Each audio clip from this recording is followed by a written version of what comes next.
Shalom semua teman-teman yang sudah menanti untuk Bible study kita. Apa kabar semuanya? How's your week? Well, kita sampai ke end of the week dan kita mau celebrate the end of the week dengan kemenangan because of understanding. Karena firman yang kita tahu, firman itu memerdekakan kita, bukan?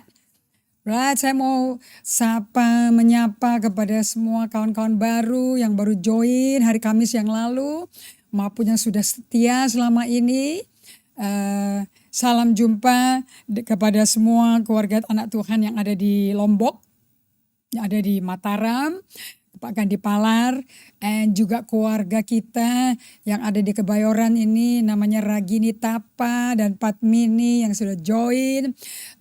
Watch party dong dengan sepupu-sepupu kalian yang kenal kita semua di sini.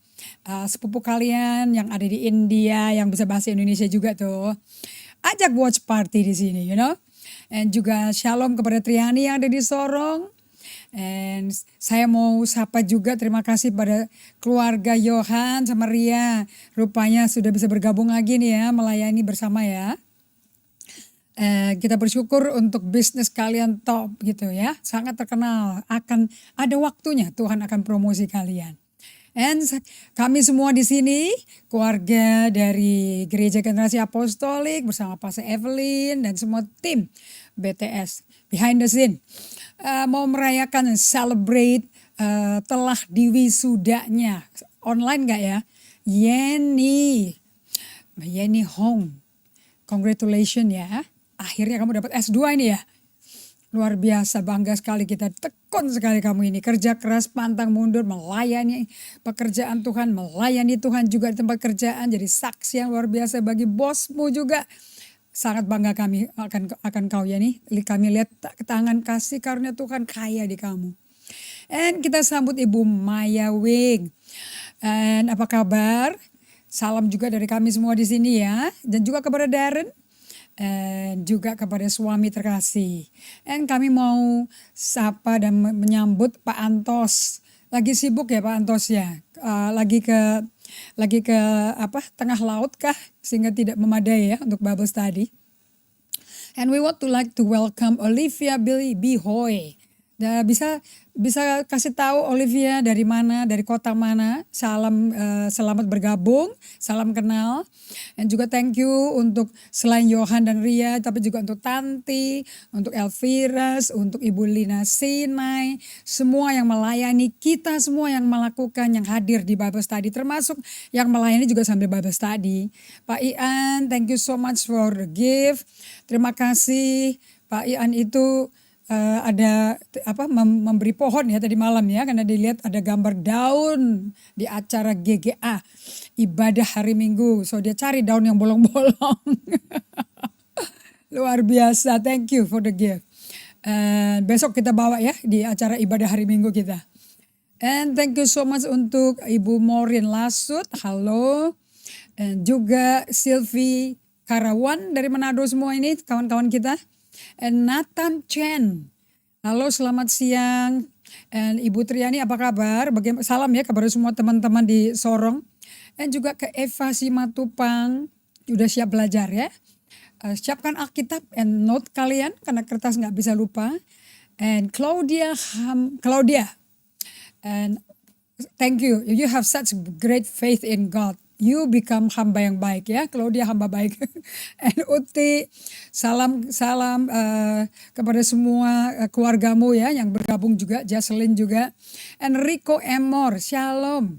Apa kabar? Saya senang sekali loh bisa melihat Anda juga melayani Tuhan, membagikan untuk Bible study ini pengalaman pelajaran saya yang saya alami bersama Tuhan, yang saya mau bagikan, dan saya sangat bersyukur sama Tuhan karena konfirmasi dari firman Allah dan perjalanan kehidupan Rasul Paulus ternyata memberikan kesaksian yang sama. So saya punya landasan daripada firman Tuhan untuk menjadi pengokohan. So I pray that apa yang Roh Kudus ajarin ke saya selama 11 bulan ini ya menjadi berkat bagi Pak Riko dalam pelayanan bagi jemaatnya di Medan ya, Anda melayani ya. Dan juga kepada Ibu Esti, Dave Mailing Putong dari Manado, Dan Ibu Esti juga saya berdoa memberkati, dan John Carroll di Japura. Saya berdoa ini juga menjadi praktek hidup bagi Anda yang ada di Japura. Saya sekarang ini lebih dari percaya bahwa satu hal kita punya kebutuhan. Satu hal kita sadari, Yesuslah jawaban segala kebutuhan kita. Nah, untuk itu Anda masuk dalam Bible study ini because we want to come to that conclusion. And Jesus is all I need, and He has all that we want. Okay? Antara apa yang Anda butuhkan dan Anda mau itu beda loh. Okay? God give us what we need, not what we want. Nah, itu tes di padang gurun, dia lakukan itu. Dan kita mau sambut juga kepada Liani Santoso. Selamat siang Kak and Bu Indri. Benar sekali kakak ya. Dan shalom Pak Ludiman Tondang, Horas, apa kabar? Thank you juga untuk Yosafat Silalahi, shalom. And Erna ES, thank you untuk bergabung siang hari ini. Joni Hartanu, kalau nggak salah Bapak dari Melbourne ya, temannya Maria Lestari ya. Juga saya mau sambut Herlina Sairang. Dan who do we have here again? Hedwin Londa. Bisa kasih tahu dari mana Anda berasal di komennya itu ya. And Yan Frina Perang Angin. Wow, I like that name, dari Binjai. Keluarga yang banyak angin dari situ ya. Anginan.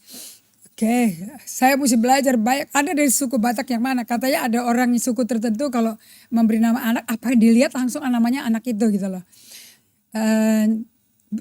Setiap suku kan ada budaya menarik kan ya. Dan juga kami mau sambut ibu dari Surabaya, Nora Megawati. Juga dari Pontianak, apa kabar Bayu? Dan kami juga mau sambut, who else we have here? Esther Mukuan dari Papua Timika, shalom. Juga Elandri Bright dari Tondano. And who do we have here? Herlina and Dino Gerda Wahani, shalom, selamat bergabung lagi ya. And saya tertarik dengan nama Anda, Claudia, hamba yang baik. You know, I really, ada print itu nggak di kartu nama? Kan di Facebook udah di print.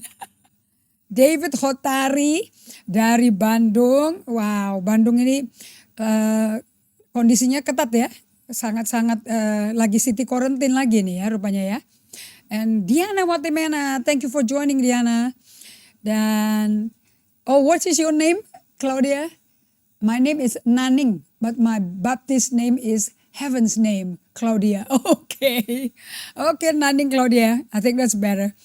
And Kartika, congratulations dengan the birth of Jordan to earth. Wah, ini hari pertama Jordan menghirup alam bumi yang Tuhan siapkan buat dia untuk dia kelola loh.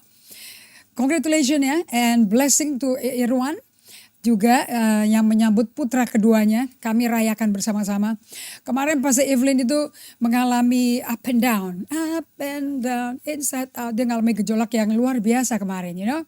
And it's not because of the grace of God. She will not be standing still, you know what I mean, and laughing away. Satu hari ada yang dikubur, satu hari ada yang lahir, di hari yang sama ada merayakan anak-anaknya dan keberhasilan tuh kasih karunia Tuhan di mereka. In one day, 3 major event. Dan kita juga mau sambut Syabas Latif. Even after a decade, I can understand the language. Bless you all. Okay, praise the Lord. Dan kami juga mau sambut Anda semuanya yang bergabung siang hari ini. Let's pray, and I'm excited to answer some statement, pertanyaan yang diajukan kalau nggak salah dari pertemuan hari Kamis Bible Study. I like to share more about inhaling the presence of God, menghirup hadirat Allah dan meresponi hadirat Allah itu dengan menghembus hadirat Allah kepada semua orang yang ketemu kita hari per hari. Okay, let's pray ya. Bapa kami di surga, kami berterima kasih untuk siang hari ini. Kehadiran-Mu tidak dapat dipungkiri. 24 jam per hari, 7 hari 7 malam, 365 hari per tahun. Dan buat kami melalui pengajaran Bible Study siang hari ini, kami sadar Sebetulnya udara yang kami hirup itu bukan oksigen, tapi adalah hadirat-Mu. Karena semua yang ditanam tumbuh. Apa yang ada ditanam di bumi bertumbuh. Bukti bahwa Engkau hadir. Karena oleh kuasa kebangkitan-Mu, kita ini bisa ada, bergerak dan hidup. Demikian pula benih-benih bisa bertumbuh jadi tunas, menjadi tanaman, menjadi pohon. Di mana burung bisa bernaung, di mana buah-buahan bisa tumbuh dan kami petani bisa memanennya. Kami percaya seluruh planet bumi ini penuh dengan hadirat-Mu. Membuat umat-Mu mengenal Engkau lebih real, lebih nyata daripada segala kesibukan pekerjaan yang kita lakukan. Kami berjanji memberikan segala hormat, pujian, kemuliaan hanya bagi-Mu. Di dalam nama Yesus Kristus. Amen. Oke. So, saya mau masuk ke pengajaran ini. Kita memulai dari menghirup kasih karunia Tuhan. Judulnya, temanya dari pengajaran ini adalah menghirup. Bahasa Inggrisnya itu inhaling. The grace of our Lord Jesus Christ. Kita semua ini diselamatkan karena kasih karunia oleh iman. And dalam pelajaran solitude and silence supaya saya menjadi emotionally healthy human being. Sebab ternyata kalau kita pelajari Galatia 5 ayat 22, semua buah roh dan manifestasinya, buah rohnya cuma tunggal satu, yaitu kasih agape. Efek dari kasih agape datang ke kita dan mulai mengisi cawan bejana hidup kita. Itu membuat emosi kita sehat. Yang dulu penuh ketakutan, cemas, ansietas, amarah sekarang berubah. Menjadi ada ketawa, sukacita, ada pengharapan, ada hope, ada iman. Iman itu the fruit of the spirit. Ada damai sejahtera, ada kebaikan, ada kesabaran, ada keramahan. Bukan pemarah jadi peramah. This thing happening mulai masuk yang kita mulai nikmati, tapi dalam perjalanan kita dengan Tuhan menjalani hidup ini tanpa kita sadar. Saya nggak tahu mengenai Anda, tapi saya tahu mengenai saya. Saya bisa masuk ke fase gelombang lembah kekelaman di mana indri manusia lama yang nggak kenal Yesus, sifat-sifat buruknya kok keluar lagi. Namun di dalam saya bisa ada karunia Roh Kudus, bisa ada nubuat, bisa bahasa roh, bisa menyanyi puji-pujian, bisa menangis. Tapi dalam berhubungan dengan sesama secara horizontal dan menghadapi orang-orang yang tidak sepakat sama kita, gak sepaham, gak sependapat, gak ngertiin perasaan kita, gak ngertiin maunya kita. Ternyata ada luapan-luapan ledakan seperti luapan-luapan air panas di Lapindo di Jawa Timur. Ada sampai mendidih, marah yang keluar, banting tangan, pukul meja, banting pintu. What is happening there? Di mana kak the grace of God yang kita nggak tahu dapat dari mana? Kok tiba-tiba kita bisa ketawa, sukacita, jatuh cinta sama Tuhan? Where is the cause? Apa, kemana penyebab kita bisa ketawa, sukacita? Kok hilang? Kok kita nggak ada penguasaan diri? Kok kita bisa menjadi ada gesekan dan dendam, perang dingin dengan sesama? Where is that love? Where is that joy? Kok joy-nya bisa hilang? Nah, di musim pandemi ini sudah 11 bulan, bahkan kalau saya itu spiritual quarantine saya sebut ini sebagai karantina rohani saya. Itu sudah 5 tahun, since 2015.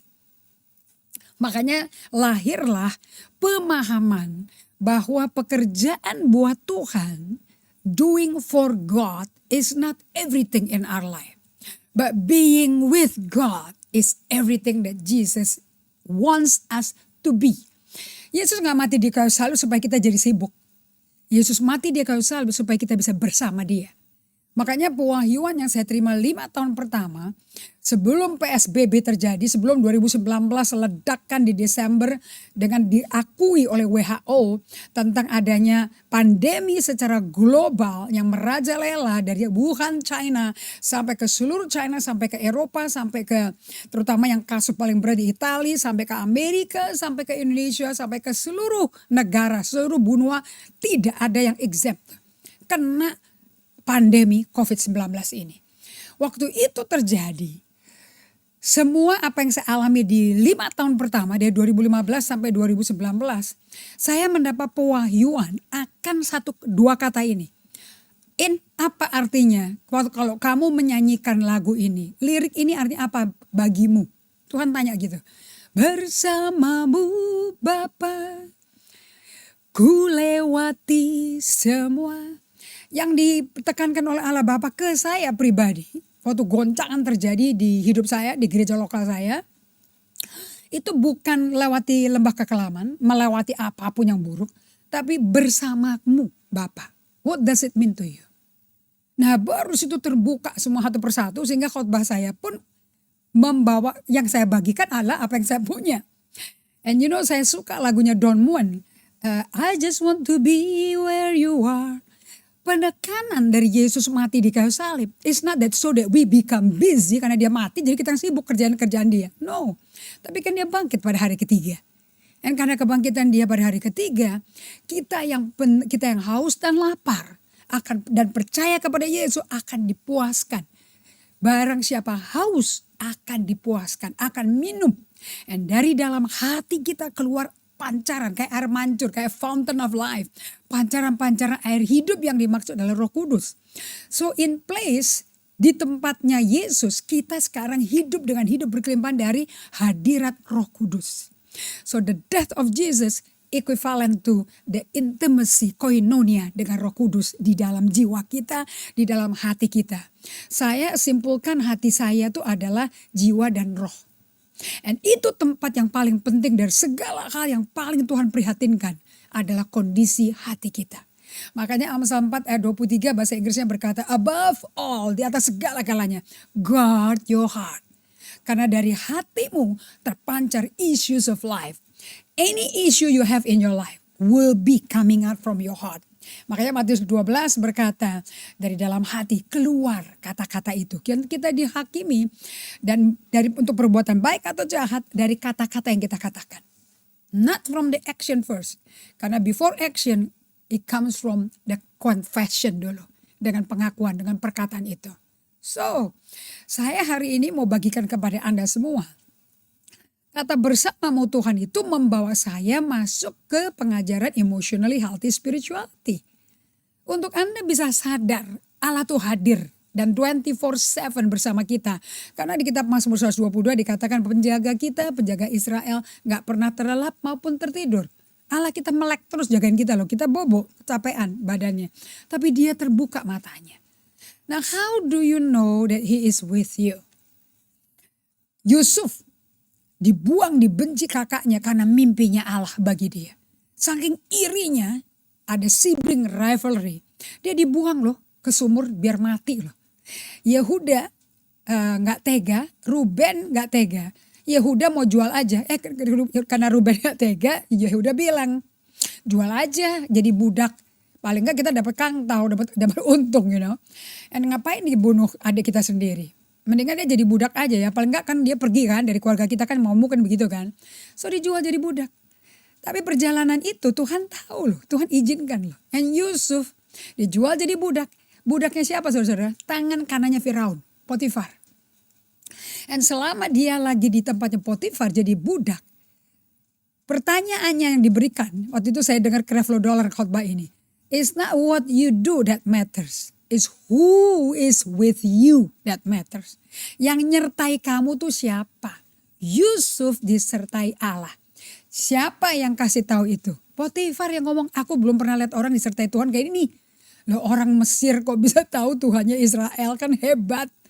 That mean ada distinctive presence of God yang bikin Yusuf berbeda. And Firaun waktu ketemu Yusuf juga setelah dikeluarkan dari penjara juga berkata, aku belum pernah lihat loh ada orang disertai Tuhan kayak begini. Makanya Yusuf jadi tangan kanan dia, jadi mangku bumi. It's because of who is with Joseph. Hari ini di karantina rohani seperti PSBB ini, ya actually the whole church lagi di karantina. Kalau negara kita lagi di karantina, Amerika lockdown, Eropa lockdown. Teman saya di Den Haag mengatakan kembali lagi lockdown.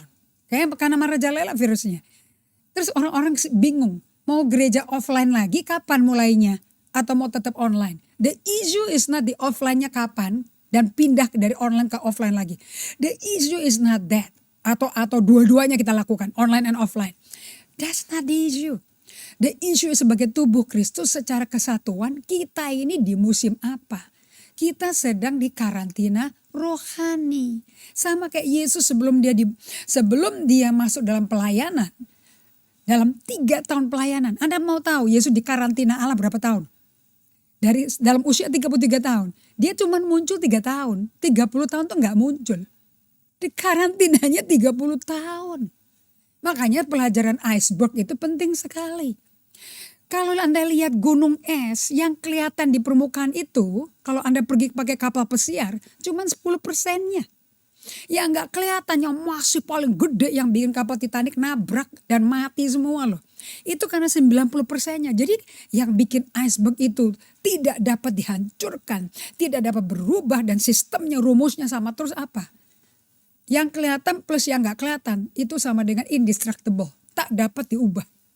Our life is 10% kelihatan orang, 90% tidak kelihatan. Itulah yang artinya Tuhan berkata, kalau gitu kamu fokuskan ke 90 dong. Because my focus is on the 90. Kamu fokusnya ke 10. Yang 10 itu adalah pekerjaan bagi Tuhan yang kelihatan orang. Anda hari ini lihat 10% saya. But do you see what I'm doing with my 90%? Tuhan fokusnya ke yang 90. Sebab dari dalam yang gak kelihatan keluar ke kata-kata kita. Kata-kata saya kan keluar dari hati yang gak kelihatan Anda kan. Itu di guard. Either isunya positif kerajaan surga atau isu kerajaan setan yang ada keluar dari hati kita. Makanya yang gak kelihatan itu kayak lagi dikukun, kayak lagi dikepompong you know. Nah kalau sampai Anda berkembang, bertumbuh dalam yang 90% itu dibentuk Tuhan, dipahat, dikaryakan. Itu namanya masa tersembunyi, the hidden year of Jesus. Gila, saya kagum loh, gila bener-bener loh. 33 tahun di bumi, yang kelihatan cuma 3 tahun terakhir. Terus yang 30 tahun pertama ngapain? Buka aja kitab Lukas semuanya. Lukas 1, Lukas 2, Lukas 3, Lukas 4. Sedikit banget. Bahkan sebelum dia mulai pelayanan. Dan diberikan kitab Yesaya. Kan dia dikarantina lagi 40 hari. Udah 30 tahun plus 40 hari setelah dibaptis selam di sungai Yordan. Dideklar ini anak Allah. Kemudian disekep lagi loh. Dia dipaksa untuk tunduk pada Roh Kudus. To walk with the Holy Spirit leading. Nah kalau Anda hidup seperti itu, 90% tersembunyi di bawah permukaan. Itu hidup Anda, yang hidupnya Yesus yang 30 tahun, hidup kita, saya gak tahu nih hidup Anda berapa tahun. Saya 5 tahun itu di bawah permukaan fokusnya. That's why I need to be in solitude, ke tempat yang sunyi, sendirian bersama Tuhan, in silence. Berdiamlah di hadapan Tuhan, nantikan Dia. What are we doing? Kenapa kok saya modelkan tarik napas? Our life is about inhaling, menghirup. Nah, kita lihat di slide terakhir ya, waktu hari Kamis. Saya tinggalkan dengan quote dari Bill Johnson. Nah, lihat di sini. Avoiding rest is a violation of our design. Menghindari berhenti. Dalam seminggu Anda kalau nggak mau berhenti. Padahal itu hukum loh. Salah satu hukum 10 perintah Allah adalah hormatilah sabat. Dan sabat di kitab Kejadian 2 adalah hukum yang Allah sendiri hidupin. Setelah dia bekerja 6 hari, hari ke-7 dia berhenti dari kerja. Dan dia nikmati karyanya dia. Termasuk manusia. Dan dia berjalan di Taman Eden bersama manusia. Makanya Kejadian 3 ayat 8. Adam setelah berdosa, dia dengar langkah kaki Tuhan. Lo bayangin antara Kejadian 2 sama Kejadian ketiga, saya gak tahu berapa tahun. But cukup membuat Adam tahu langkah derap kaki Tuhan. Karena dia selalu menyediakan waktu sehari yang Allah suruh.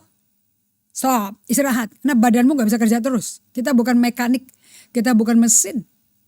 Kita a human being yang membawa napas Allah. Dan manusia itu menjadi makhluk hidup karena Allah menghembuskan napasnya. Allah hembus, kita hirup dong. Itu kenapa kok kita namanya judulnya Inhaling the Grace of God. Kita ini hidup karena the resurrection breath of power of God. Napas Allah yang keluarin Yesus dari neraka. Dia hembuskan ke bumi. Ingat kan Yohanes 20? Dia hembuskan rohnya kepada murid-muridnya. Terimalah Roh Kudus. Itu kan napasnya. And so what do we do? Untuk menjadi makhluk hidup terus. Kita inhale. Nah, untuk inhale kita mesti ada fase duduk diam, stop dong. So kalau kita gak berhenti untuk isi lagi hadirat Allah. Kalau Pak Ben Hinn dulu ngomongnya penuhi lagi dengan urapan Roh Kudus. Minyak Roh Kudus. Mesti diisi lagi. Kalau gak motornya, alat-alat mesinnya gak lancar muternya. Nut and boltnya. Kasih minyak supaya muternya, rantainya semuanya lancar. Okay? So if you avoid the rest is a violation of our design. To God design us to rest. Saya waktu itu bagikan ke Anda dari Ibrani 4 ya.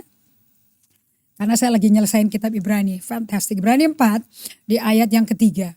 Sebab kita yang beriman akan masuk ke tempat perhentian. If you live by faith and not by sight. Kalau Anda hidup karena iman bukan karena penglihatan. Maka Anda akan hidup seperti ini. Seperti yang ia katakan. Sehingga aku bersumpah dalam murkaku. Mereka tak akan masuk ke tempat perhentianku. Ini nenek moyang yang 430 tahun jadi budak. Dibawa ke padang gurun untuk gak kerja apa-apa loh. Makanan free. Pagi siang malam disiapkan oleh malaikat. Sepatu turut gede sama badannya.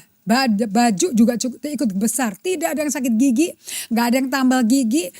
Lutut tidak ada yang osteoporosis. Tidak ada yang lemah lututnya. Gak ada yang sakit apapun. Gak ada yang pakai kacamata. 40 tahun hidup di bawah kasih karunia supernatural power of God. Nobody is sick. Gak ada rumah sakit di padang gurun.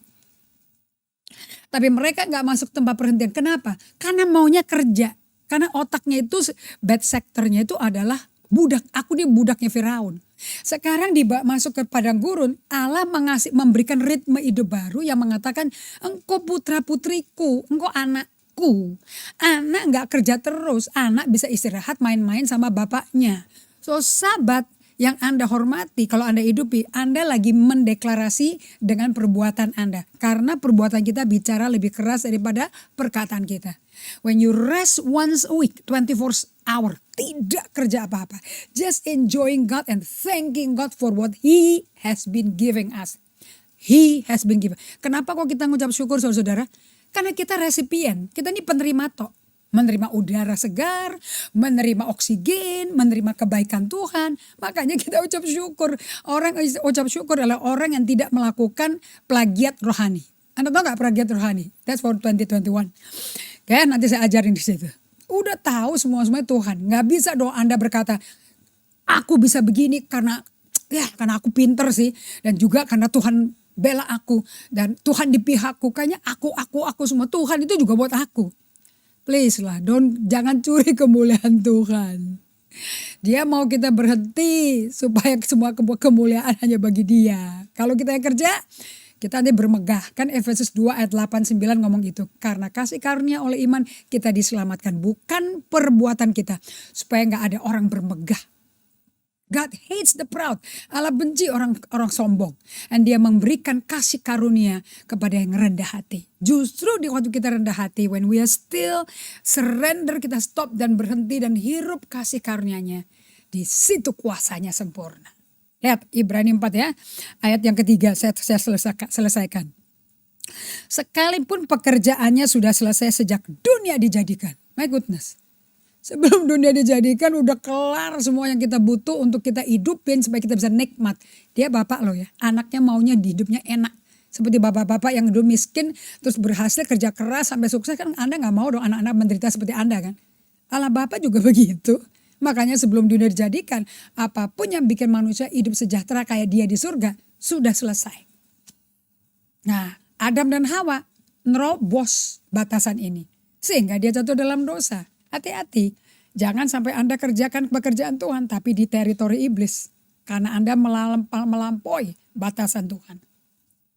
So avoiding rest, kita tuh didesain sama Tuhan to start everything from rest. Sekarang saya ngerti banget deh.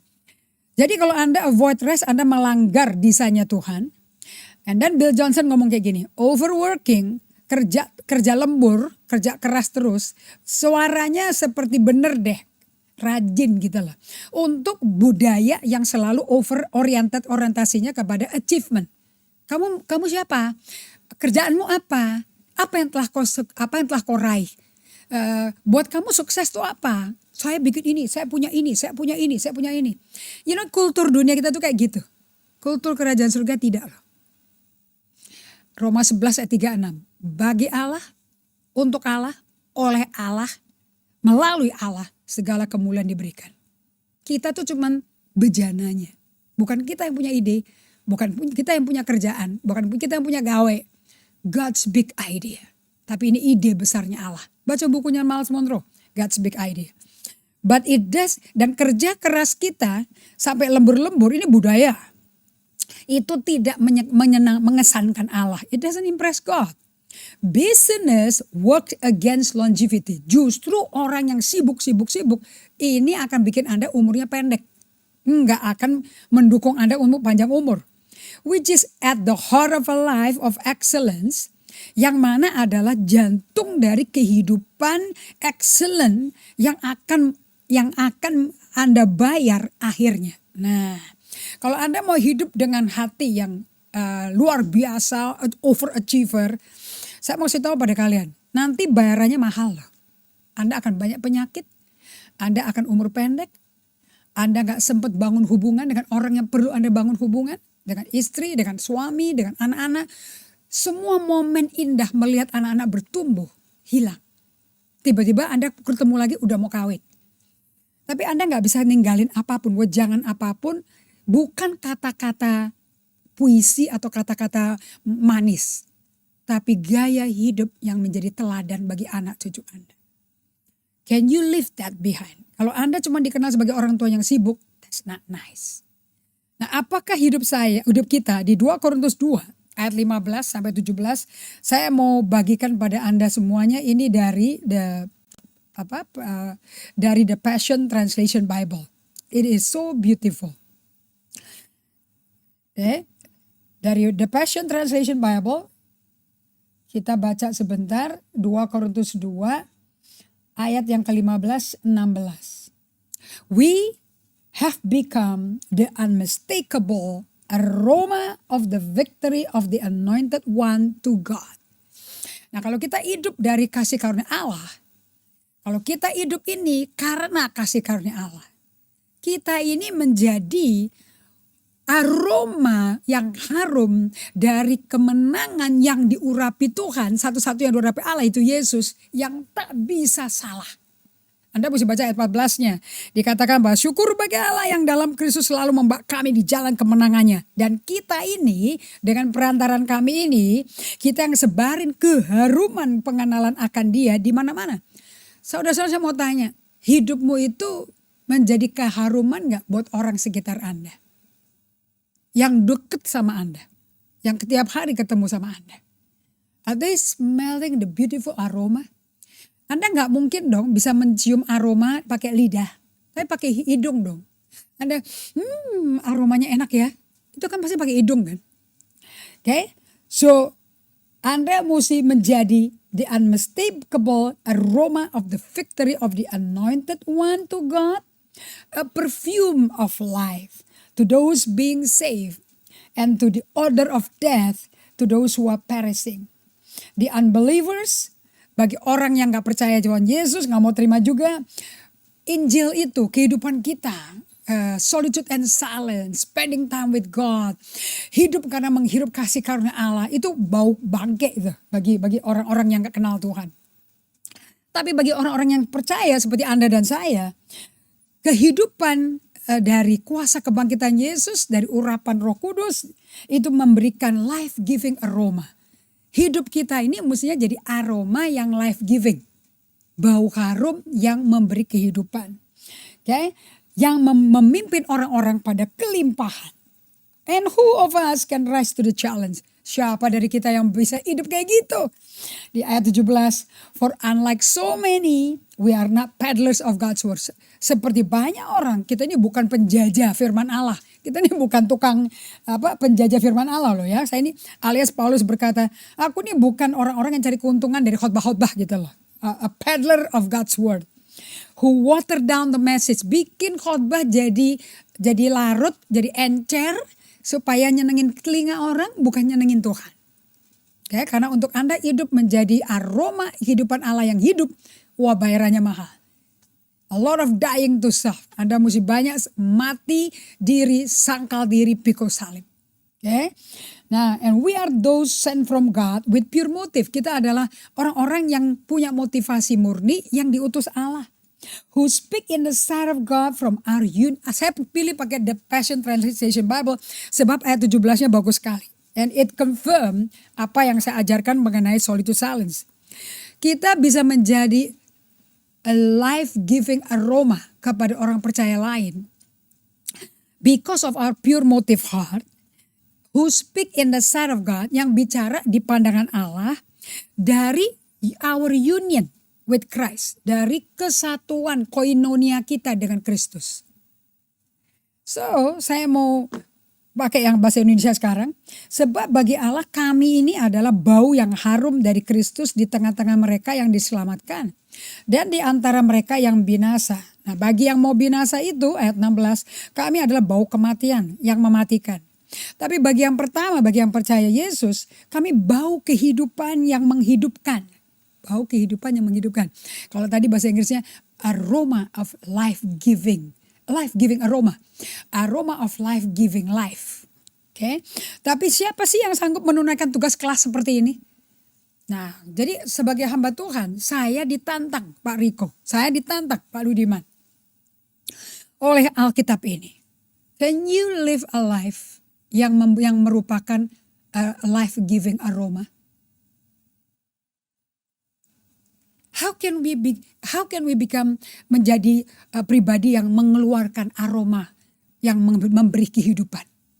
Kalau kita nggak pernah menghirup, nggak pernah ngisap, daripada saya pakai kata mengisap kasih karunia Tuhan, saya lebih baik atau menarik napas, menghirup kasih karunia Tuhan, ya tetap menghirup dong. Saya lebih suka pakai kata menghirup, inhaling the life-giving aroma. Dari sesama saudara seiman. So kalau Anda mau sukses menjadi pengikut Kristus, you must become a person, a messenger of God. Pelayan daripada a life-giving aroma. And ini diperoleh dari The Passion Translation Bible katakan, and who we speak this in the sight of God from our union with Christ. Ini hanya dapat terjadi dari kesatuan kita, keintiman koinonia kita dengan Kristus. Nah, saya mau kasih tahu pada Anda semuanya, kerja keras tidak mengimpress Tuhan, tetapi in the heart of life achievement excellence itu akan mahal pembayarannya. Kenapa banyak orang sakit? Kenapa banyak orang stres? Karena saya kan pernah sakit, autoimmune saya kena. Because of overwork. Karena apa saudara-saudara? Ini nanti bagian dari 2021 ya. Kita nggak tahu bedanya works of the ministry versus ministering to Jesus. Kalau bahasa Inggrisnya namanya works of the ministry. Pekerjaan-pekerjaan pelayanan.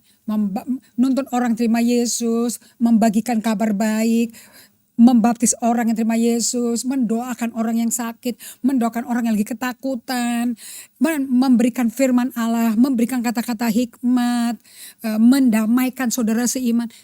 Saudara-saudara, kerja buat Tuhan, gak ada habis-habisnya. Tetapi untuk hidup melayani Tuhan, apa tuh hidup melayani Tuhan? Saya punya solitude silence, itu namanya daily office. Daily office, office itu bukan kantoran. Office itu bahasa Latinnya opus. Opus artinya work of God. Jadi apa our daily work of God? Itu dulu dikerjain, baru Anda sibuk bekerja untuk Tuhan. Tapi sekarang kita lebih fokus ke yang 10% dari gunung es itu. Itu cuma 10% loh. 3 tahunnya hidupnya Yesus aja loh. Itu semua orang mau deh. Aku mau serupa Kristus. Seperti apa? Yang 10% itu. Khotbah, tumpang tangan pada yang sakit sembuh, menengking demam mertuanya Petrus sembuh. Aku juga mau kayak gitu. Aku juga coba-coba tumpang tangan Oke. Yang paling males dilakukan oleh orang-orang Kristen. Waktu untuk berdoa. Matius 6 ajarkan. Kalau kamu berdoa, Yesus berkata doanya begini ya. Kamu masuk ke ruangan, tutup pintu di tempat tersembunyi. Sebab Allah Bapa di tempat tersembunyi akan lihat kamu lagi sembunyi gak hanya untuk dia. Jika iya, dia akan berikan reward. Nah, saya mendapat pewahyuan kayak begini nih. Kalau Anda nggak punya waktu untuk inhale the grace of God sampai Anda menjadi a life-giving aroma preacher. Nah, lihat. Di Kolose 3 ayat 23 ini nggak ada di PowerPoint-nya saudara-saudara. Ini fresh revelation soalnya. Di Kolose 3, where's my Kolose? Kolose 3 ayat 23. Anda pasti tahu ayatnya ya. Kalaupun Anda bekerja, lakukan semua pekerjaan itu seperti Anda lakukan bagi Allah. Saya langsung berkata seperti ini, gara-gara daily office. Ya. Daily opus, artinya sehari-harian. Bekerja kerjaannya Allah, itu kelarin dulu. And do you know apa yang Allah kerjakan, apa yang Yesus kerjakan setiap hari? Sebelum muncul 3 tahun terakhir itu, nengking orang setannya dari orang Ayan. Tumpang tangan pada anaknya Jairus, talitakum, dan dia bangkit dari mati. Putranya yang sudah jadi jenazah dari janda di Nain. Kenapa dia bisa bangkit? Do you know what he did to do untuk bisa melakukan itu semua? Dia disekep, dia masuk ke pompong 30 tahun. Dia masuk karantina rohani 30 tahun. Jadi dia lebih banyak memberi waktu bersama bapaknya. And dalam 3 tahun itu, dalam pekerjaannya dia juga 7 kali sehari dia bersama bapaknya. Markus 1 ayat 35. Waktu hari masih gelap, waktu fajar pagi hari masih gelap. Yesus keluar rumah ke tempat sunyi sendirian. Berdoa kepada bapaknya. Markus 6 ayat 30 sampai 32. Di tengah-tengah muridnya bersaksi, wah pada waktu kami bagikan firman, orang sakit sembuh, orang Ayan pada sembuh semuanya. Yesus berkata, yuk kita menyingkir yuk. Kita ke tempat yang sunyi sendirian yuk. Supaya kita istirahat. Ritmenya Yesus beda sekali loh. Orang itu bisa dopamin, hormonnya, adrenalinnya begitu tinggi. Sampai lupa Allah Bapa yang menjadi sumber kesuksesan itu loh. Mereka mulai melipir, mengambil kemuliaan hanya bagi dia. Kita bisa gini loh, kita berhasil.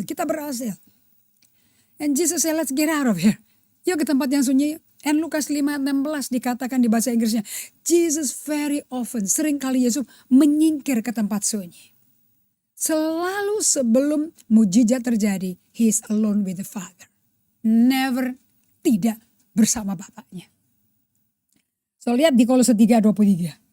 Apapun yang kamu perbuat, perbuatlah dengan segenap hatimu seperti untuk Tuhan, bukan untuk manusia. Kamu tahu bahwa dari Tuhanlah kamu terima upah. Kamu terima bagian yang ditentukan bagimu sebagai upah. Kristus adalah Tuhan, majikan kita, dan kamu hambanya. Nah, perhatikan baik-baik. Ini catch 22 nih. Ini menjebak kalian nih. Apapun juga yang kamu perbuat, perbuatlah dengan segenap hatimu seperti untuk Tuhan. Dan bukan untuk manusia. Ya saya duduk di situ sambil ngajar. Bagaimana bisa kerja buat manusia dengan benar? Orang kita juga nggak tahu bekerja untuk Tuhan kayak apa. Saya pikir dulu kalau saya khotbah kayak begini, Bible study begini, saya udah kerja buat Tuhan. And pasti saya akan hidup, saya gak akan kekurangan, saya gak akan miskin. Tuhan akan berikan upah bagianku. Karena hidupku 100% bagikan Injil. Menceritakan kebaikan Allah. Doain orang sakit, sampai sembuh.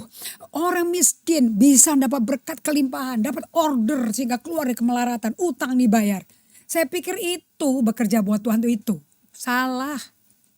Anda gak bisa bekerja untuk manusia, doain orang. Menjadi penasehat kayak Yusuf, kayak Daniel kepada raja-raja orang kafir, orang-orang fasik maaf. Oke. Daniel gak akan melayani Nebukadnezar, Belshazzar, Darius. Gak mungkin kalau dia gak pernah kerja untuk Tuhan. Bukankah Daniel dibuang ke gua singa? Hidup-hidup zaman Darius dan dimasukkan dapur perapian bertiga sama temannya Syadrak, Mesak, Abednego ya. Namanya si Daniel kan diubah. Gak mungkin dia bisa keluar utuh gak bau gosong. Kalau gak ada orang keempat muncul loh. Lah kok orang keempat bisa muncul di perapian itu? Seperti yang mereka bertiga katakan kepada Nebukadnezar. Raja yang mulia, kami gak akan sembah patung raja. Kami punya Allah. yang hidup. Dia pasti lepasin kami. Dan kalau tidak dilepaskan pun kami gak akan ganti Tuhan. Tetap Allah kami, Allah Abraham, Ishak dan Yakub, pencipta langit dan bumi. Langsung marah rajanya, dibuang ke dapur perapian. Seluruh orang Babel nonton, ada orang keempat jalan-jalan sama mereka di tengah-tengah api. Yang masukin mereka mati kebakar, mereka keluar dari dapur perapian utuh, tidak bau gosong. Karena Allah beserta mereka. Who is with you is more important than what you do for God. Nah, untuk bisa tahu who is with you is more important, ya Anda mesti punya ritme hidupnya Yesus, Anda mesti punya agenda harian yang berbeda. Start your day with Jesus, close the day with Jesus. In the middle juga tahu Tuhan besertamu. Always talk to God in the midst of, di tengah keramaian sama orang. Tetap sadar Allah bersamamu. So that's very important, and itu butuh praktis. Praktisnya itu adalah berdiam, tidak baca buku, tidak nonton YouTube, tidak dengar khotbah. Alkitab ada di situ, tidak dibuka dulu. And you just say, Lord, I'm here to be with you. Aku mau kenal Engkau. Seperti Daud mau berdiam, mau kenal Engkau. Aku juga mau diam. Kasih latihan 2 menit. Per pertemuan 2 menit. Nanti bertumbuh jadi 15 menit karena udah kenal, udah nikmati hadirat dia, jadi ketagihan lama-lama. Nah itu adalah bekerja buat Tuhan. A daily finishing work of God. Tiap hari kelarin dulu kerja sama Tuhan. Then you do. Yang dia minta kamu lakukan. Nanti Anda bisa ngomong kayak Yesus Yohanes 5:19. Pekerja apa? Anak tidak bisa berbuat apa-apa kecuali anak melihat bapaknya bekerja. Jadi Yesus tuh gak pernah nyembuhin orang sakit mau-maunya sendiri loh. Kalau enggak semua orang disembuhin dong. Kan enggak semua orang sembuh, ada yang mati juga. So remember, bekerja buat Tuhan lebih penting daripada bekerja buat orang. Nah nanti bekerja buat orang itu hanyalah reflection. Respon Anda dari bekerja Anda untuk pekerjaan Tuhan. Dan pekerjaan untuk Tuhan dia cuma mau Anda hirup aroma hadiratnya. Hirup kasih karunia-Nya. Kita ini hidup dari apa yang sudah disediakan Allah. Matahari disediain. Oksigen disediain. Napas Anda aja disediain. Anda bangun pagi bisa bernapas, itu kasih karunia Tuhan. Makanya Anda bisa, saya gak susah mengucap syukur because everything is given. Oke, dengarin baik-baik. Iman aja dari Tuhan. Coba buka Ibrani 12 ayat 2. Bukankah dia pemula iman kita dan penyempurna iman kita. He is the author and finisher of our faith. Our faith aja given. Bagaimana Anda ini? Nothing is ours really. Okay? So, Anda belajar menghirup kasih karunia Allah. Dengan berdiam di hadapan dia. Tarik napas dengan hitungan 5. Lihat Yesus di depan Anda. Tangannya terbuka. Dan Anda hirup kehadiran dia. Kalau Anda gak pernah hirup life-giving aroma. Bagaimana hidupmu menjadi life-giving aroma to your brother and sister. Okay? Untuk ini. Anda akan banyak cobaan dan godaan dalam hidup ini. Okay? Satu-satunya musuh yang bikin Anda berhenti menghirup the grace of God. Aroma yang memberi kehidupan dan hidup berkelimpahan. Kan Yesus datang memberi hidup berkelimpahan. Hirup dong. Hidup tuh kayak apa sih? Kayak apa sih? O2 itu kayak apa? Anda bisa pegang? Gak bisa kan? Anda hanya bisa hirup. Okay? Nah. Problemnya sama kita bisa meleset tidak lagi menghirup. Wah saya aja 12 tahun gak hirup. Saya hembus napas terus. Memberi terus. Keliling Indonesia, keliling dunia. Memberkati semua orang. Khotbah terus itu kayak orang. Ya lama-lama habis pingsan saya. Betul-betul saya pingsan sakit. Kalau saya gak sakit, gak berhenti saya. Okay? Nah itu semua terjadi. Karena saya performance oriented person. Karena latar belakang saya mau digugurin dulu. So I'm buying love to be accepted. Nah begitu kita lahir baru, we are accepted in the beloved. Kita dicintai dan kita yang dikasih Allah sebagai anaknya. Anak gak perlu ngotot. Anak hidup dari pemberian orang tuanya. Dan terima kasih dan lakukan kelola dengan baik. Hati-hati. Jangan sampai Anda melipir karena takut lah. Okay. Takut ada orang yang melakukan pekerjaan Tuhan lebih hebat dari Anda. Nah kalau Anda beri terus gak pernah bersekutu dengan Tuhan dan menghirup hadiratnya. Oke, tarik napas hadiratnya. Napas Anda tuh hadirat Allah, kasih karunia Tuhan. Dengerin baik-baik. Anda beri terus lama-lama kosong dong. Mobil juga gak bisa jalan. Nah itu biasanya terjadi because of fear. Karena takut, Roma 8 ayat 15. Makanya Allah berkata, kamu gak terima lagi roh ketakutan yang bikin kamu takut mati. Kamu tuh terima roh anak Allah yang bikin kamu berseru ya Aba ya Bapa.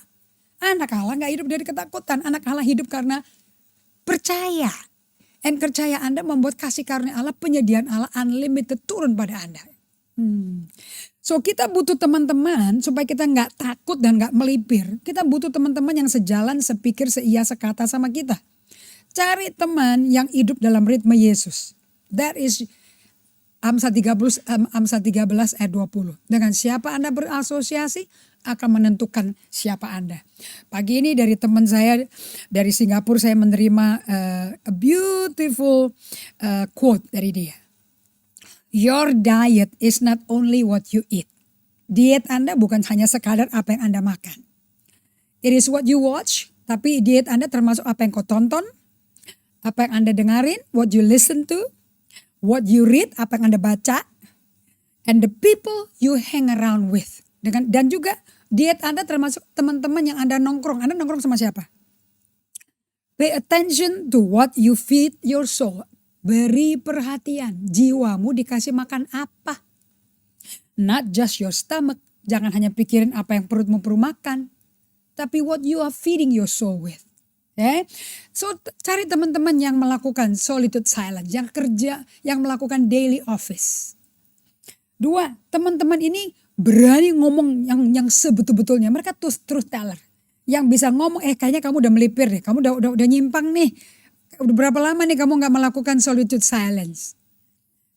Orang ini bisa menolong kita agar kita berakar, berdasar dalam ketinggian, kelebaran, keluasan, kedalaman kasih Kristus.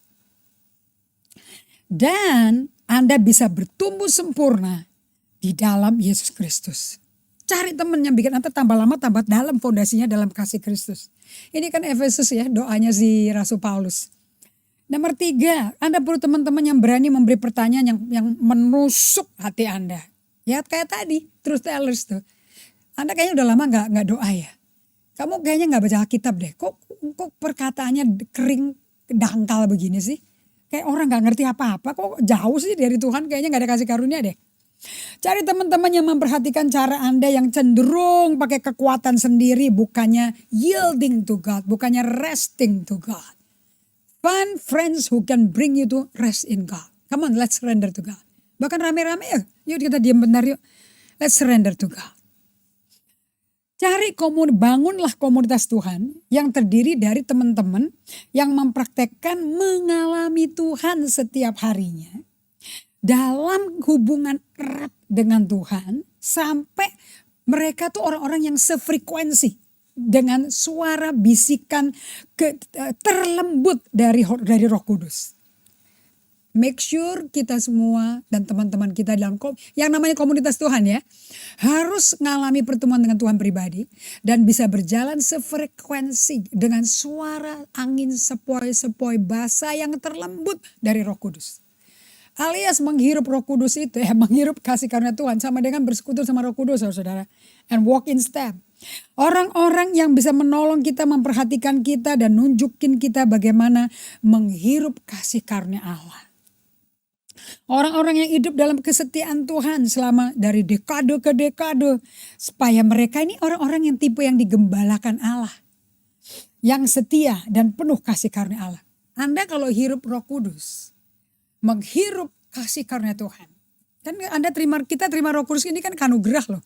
Bukan karena kita sempurna, kita baik. Karena anugerah. Bersekutu sama Roh Kudus itu basically intentionalitas, intensik yang puncaknya dari kenapa Yesus mati di kayu salib. Karantina rohani itu apa sih? Di PSBB ini, dia mau gerejanya satu tubuh Kristus di seluruh dunia. Kembali berjalan selangkah sefrekuensi dengan Roh Kudus. Supaya karakter Kristus bisa dibentuk, ada spiritual formation. keluar dari COVID-19, tubuh Kristus akan nyata di permukaan bumi ini.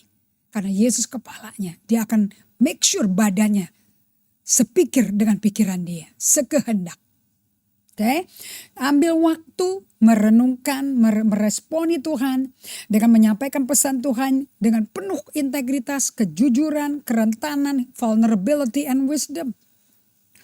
Anda mesti punya teman-teman. Saya berdua Bible study friend saya dan termasuk jemaat GGS semuanya adalah orang-orang yang turut mengundang kita semua masuk dalam sebuah perjalanan, a journey to the intimacy of God.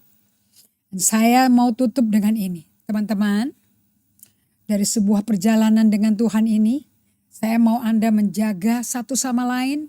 Kayak pas Evelyn dulu ngomong, aku jagain lo punggung lo. Seperti mata elang. Let's watch each other that make sure kita in step with Jesus unhurried rhythm of grace. Bagus nih, ini Matius 11 ayat 28 nih. As he shepherd us into deeper and more abundant life and healing and freedom and transformation into his likeness and into deeper obedience and faithfulness. Wow. Ini satu pengajaran buat 2021 ini saudara-saudara. Oke, Galatia 5 ayat 25 NIV bicara ini. Oke, nah yang terakhir saya mau tutup bagi Anda yang bertanya, apa itu menghirup kayak menghirup herbal? Udara kita ini penuh sama grace of God sayang. Oke, bukan polusi aja. Polusi kan manusia yang bikin. Di tengah polusi kita bisa gak kena keracunan dan paru-parunya gak kena kanker. Itu by the grace of God. Kenapa? Yang terakhir, hari ini pengajaran ini mengatakan ini menghirup kasih karunia Allah adalah the invitation of Jesus into the narrow way and into the hard way but with the path of grace. Masuk ke jalan yang sempit, pintu yang sesek, yang jalannya sukar. Mayoritas gak mau lewat sini, mau minta yang gampang, tapi minoritas. I pray teman-teman Bible study saya Anda adalah minoritas. Karena di dunia ini orang minoritas. Karena Anda pengikut Kristus. Dan Anda masuk ke pintu yang sesek itu, ke jalan yang sempit itu. Bukan pakai kekuatanmu. Anda orang-orang yang berserah di dalam tangan kasihnya Allah yang merangkul Anda. Menopang kita semua. Dengan kasih karunia yang menemani kita. Walk in the grace of God. Caranya gimana? So breathe deeply now. Enjoy the journey. Banyak waktu dia. Hirup kasih karunia Tuhan. Hembuskan kasih karunia itu kepada orang-orang yang Anda ketemui hari ini. Saya jamin 2020 sebelum kita tutup tahun. Orang-orang serumah dengan Anda lahir baru dipenuhi Roh Kudus dan berjalan mengalami transformasi karakter. Amin. Kita ketemu lagi hari Kamis. Dan kita lanjutkan pelajaran ini. Supaya tutup 2020. You'll never be the same. Oke, kita berdoa. Allah Bapa yang manis. Allah Bapa yang di surga. Allah Bapa yang mulia. Kami bersyukur untuk kasih karunia yang tersedia berlimpah-limpah. Karena itu adalah aroma yang memberi kehidupan yang ada di seluruh permukaan bumi ini. Dan kami tahu kok Allah yang hadir, maha hadir dimanapun kok ada kok. Kami bersyukur melalui pelajaran, menghirup kasih karunia Allah dan melalui solitude and silence. Kami bekerja untuk pekerjaan Tuhan lebih dulu sebelum kerja bagi Tuhan. Kami bisa dipenuhi oleh hadirat Allah. Akibatnya kami berubah karakternya. Itu karena kasih karunia. Kami berkati umat-Mu untuk weekend ini supaya hari Minggu kita bisa bergabung lagi. And will be filled by the grace of God. Di dalam nama Yesus Kristus kami berdoa, amin. Kami mau sampaikan pada Anda semuanya undangan resmi nih dari saya dan Pastor Evelyn dan seluruh jemaat Gereja Generasi Apostolik mengundang teman-teman pembelajar Bible Study bersama, termasuk yang di Calgary ya, yang di Banyuwangi. Hadir ya di Desember 25, our special presentation Zoom, acara merayakan Natal bersama with our family in the house of God. Okay, so let's join, celebrate tanggal 25 Desember jam 9 pagi. Dan juga jangan lupa tutup tahun Desember 31 kita bertemu lagi muka ke muka lagi. Di Zoom kita merayakan tutup tahun 2020 and ready to enter 2021.